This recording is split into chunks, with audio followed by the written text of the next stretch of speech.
नमस्कार दोस्तों, आप सभी को करवा चौथ की बहुत बहुत शुभकामनाएं। जैसा कि हम सभी को पता है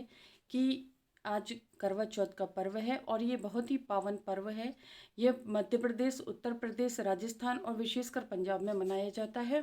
और अब धीरे धीरे ये संपूर्ण भारत में मनाया जा रहा है। यह पर्व क्यों मनाया जाता है और इसके पीछे क्या कारण है, ये आप सबको अच्छे से मालूम होंगे, परंतु मैं इस वीडियो में आगे आपको बताऊंगी कि इसके पीछे क्या कथा है, क्यों मनाया जाता है ये पर्व। और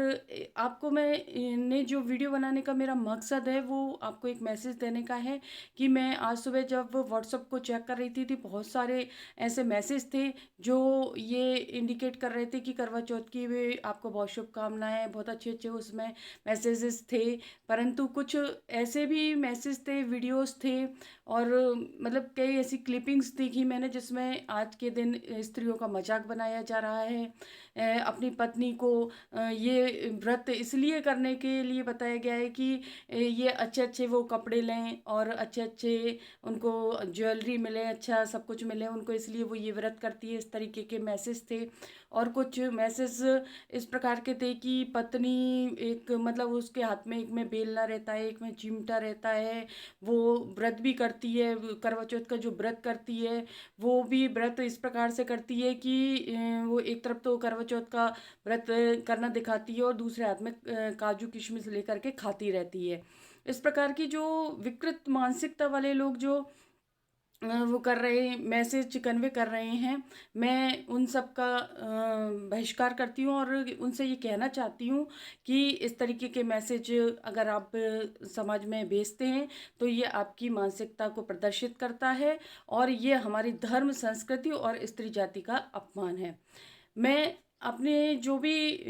साथी हैं उनसे हाथ जोड़कर एक विनम्र अनुरोध करना चाहती हूँ कि यदि कोई भी मैसेज आपको ऐसा लगता है जो सही नहीं है तो आप उस पर कुछ भी अगर नहीं कर सकते तो कोई ना कोई प्रतिक्रिया जरूर लिखिए कि हम इस बात से असहमत हैं, हमको ये बात बिल्कुल अच्छी नहीं लगी है। हम क्या करते हैं, पूरा वीडियो देखते हैं, ध्यान से उसको सुनते हैं, हमको बुरा लगता है उसको बंद कर देते हैं। नहीं, महात्मा गांधी जी ने कहा है कि बुराई इसलिए इतनी जल्दी आगे हो जाती है, बुराई इसलिए इतनी जल्दी फैल जाती है क्योंकि अच्छे लोग जो हैं वो बुराई को देख करके अपने खिड़की दरवाजे बंद कर लेते हैं। हमें अपने खिड़की दरवाजे बंद नहीं करना है बल्कि इसका एक विरोध सही तरीके से प्रदर्शित करना है। जब भी आपको लगता है कि स्त्री की अस्मिता के विरुद्ध, भारतीय संस्कृति के विरुद्ध, सनातन धर्म के विरुद्ध या जो भी हमारा धर्म है, सनातन से मतलब नहीं है, जो भी है, चाहे हम हिंदू धर्म के हो, मुस्लिम धर्म के हो, ईसाई धर्म के हो, अगर उसका कोई भी मजाक बना रहा है, स्त्री का कोई मजाक बना रहा है, माता पिता का कोई मजाक बना रहा है किसी मैसेज में,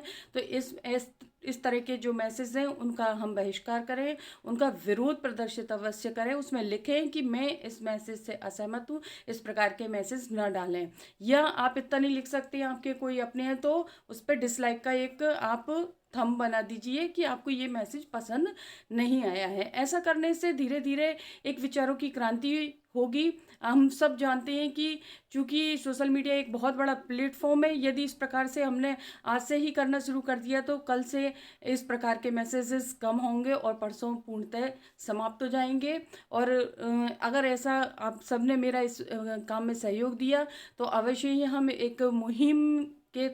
तहत इस देश से इस बुराई को, जो एक मजाक बनाने की प्रवृत्ति बन गई है, आज देखने में आ रहा है कि हर कोई ये मजाक बनाता है और ये भी नहीं देखता है कि आज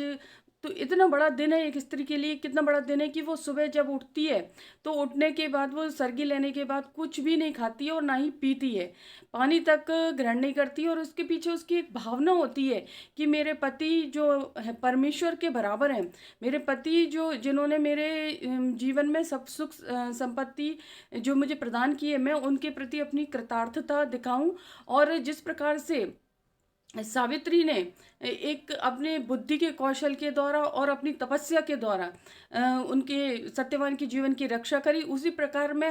हर पग पग पे जब जब मेरे पति के जीवन में विपत्ति आए, समस्या आए, तब तब मैं उसके जीवन में रक्षक बन सकूं। भगवान मुझे ऐसी शक्ति देना और मेरे पति को एक मतलब अच्छा जीवन प्रदान करना, लंबा जीवन प्रदान करना। इस भावना के साथ में जो स्त्री व्रत कर रही है, आप उसका इस तरीके से मजाक बना रहे हैं, आप उससे बोल रहे हैं कि आप वो तो सिर्फ इसलिए व्रत करती है क्योंकि उसे नए नए कपड़े चाहिए, उसकी अलमारियों में ढेरों कपड़े भरे हुए हैं और मेरी जेब खाली हो गई है, फिर भी उसको नए गहने चाहिए। वो जब मायके जाती है तो वो एक सूक्ष्म रूप धारण करती है, और जब वो जब ससुराल आती है, जब मेरे सामने आती है तो एक भीम रूप धारण कर लेती है वो। और मतलब विभिन्न प्रकार की मैंने उस मैसेज को और 2-3 मैसेज और देखे जिनसे मुझे बहुत पीड़ा हुई कि इस प्रकार के मैसेज करके आप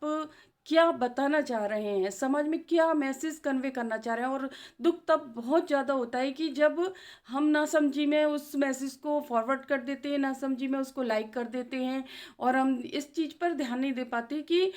इस चीज़ के आउटपुट क्या होंगे, इसका इफ़ेक्ट क्या पड़ सकता है। तो कृपया प्लीज़ इस प्रकार के मैसेज ना भेजें, प्लीज़ इस प्रकार के मैसेज ना करें। अगर आप किसी का अच्छा नहीं बोल सकते, किसी के लिए अच्छा नहीं कर सकते हैं, तो क्रिटिसाइज़ ना करें। ख़ास तौर पर जब हम मातृ दिवस मना रहे हों तो माँ का अपमान, और जब हम अपने पति की पूजा करने वाली स्त्री के त्याग को नहीं समझ सकते हैं, तो हमें उसका अपमान करने का भी कोई हक नहीं है। तो मैं सभी से ये अनुरोध करना चाहती हूँ कि कृपया इस प्रकार के मैसेज को स्टॉप करें और स्टॉप करने में सहयोग प्रदान करें। इसके लिए जब भी ऐसे मैसेज आए तो उनको डिसलाइक करें। धन्यवाद। नमस्कार।